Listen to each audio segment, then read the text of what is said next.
Hello, I'm Leon Osborne, and I'd like to share with you today our company, Osborne Wood Products.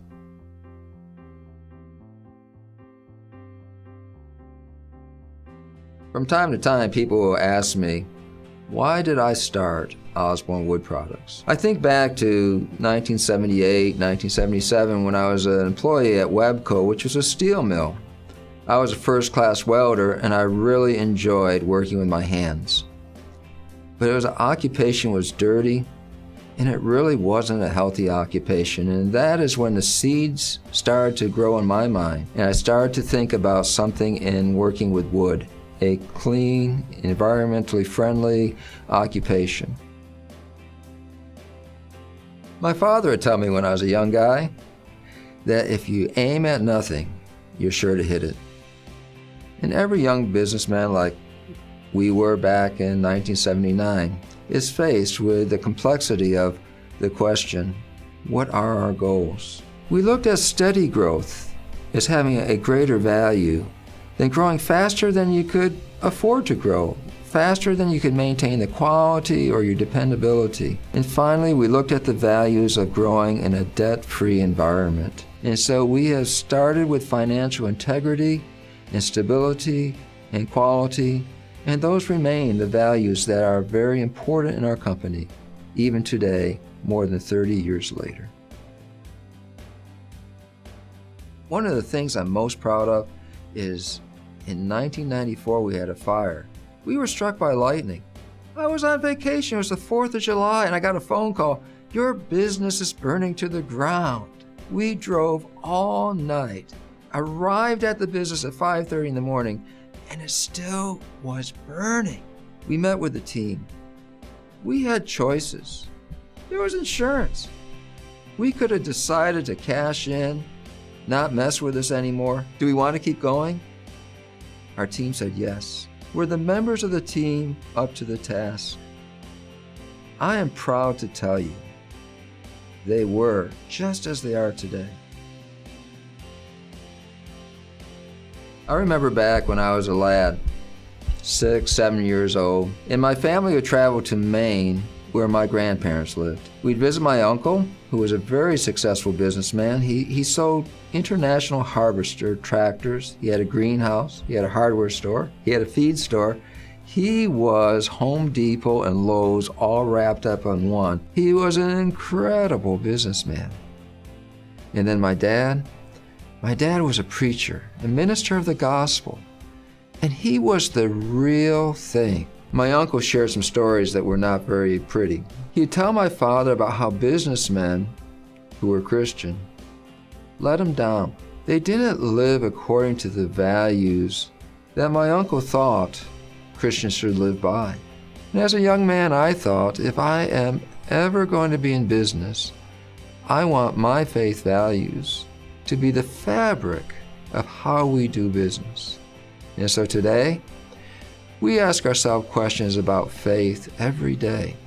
How would we want to be treated if we were a customer of Osborne Wood Products? And what does it mean to go the second mile? These are the background of our values. Beyond doing things like helping the Boy Scouts, working with an Eagle Scout and getting his project done and making signs with our CNC equipment for him as our part, and working with literacy and doing a spelling bee, the thing that's dear to my heart is where we can touch people's lives in a more personal way. Education. That's something that we do.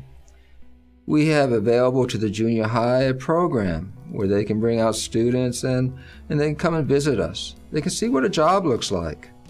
We teach them how to apply for a job. People at Osborne reach out to students in the junior high and high school as mentors. Here at Osborne, when we think about customer service, we don't think about a sale. We think about a 30-year relationship.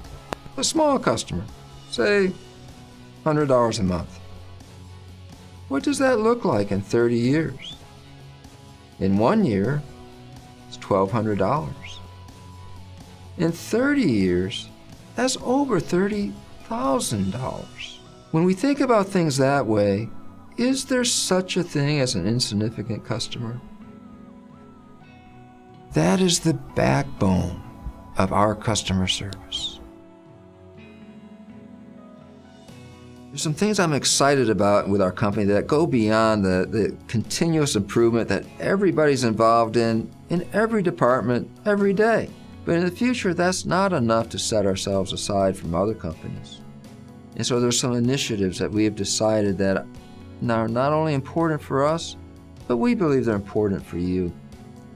One of those initiatives is the initiative in moving forward in what we call mass customization. Take a look at this leg, for instance. Nice design, specific size. What if you want this square to be 3 inches longer and you want 2 of these balls, one over the other on the leg? In effect, you are redesigning this leg on the website. This is something we see happening in the near future, where on our website, you can draw it, you'll get a price on it, you have a lead time, and it's not going to cost that much more. Today, we offer mass customizations with our table skirts. And today, we're developing software that's customer service oriented, that follows the trends in our economy.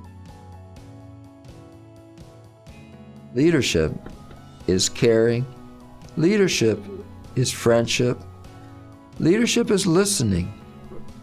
Listening, taking what you share with us seriously. We are leaders in the industry because we're friends. It's not because we sell a lot or we put a lot of pressure or we have a marketing campaign that's better than anybody else. Leadership is partnering with our customers in a way that is different than is normally thought about. We partner with our customers in such a way that we become part of your business, part of your plan for success. If you speak to any individual, any customer service rep, any person in any of our departments, you will find that they care about you, your needs, and how well we are serving those needs. And so when you share stories about Osborne Wood Products, we help those stories include the elements that Osborne Wood Products is unusual because of the way that we express care for you. My name is Leon Osborne, and thank you for letting me share my story with you. And it is our hope that our story will become part of your story in the future.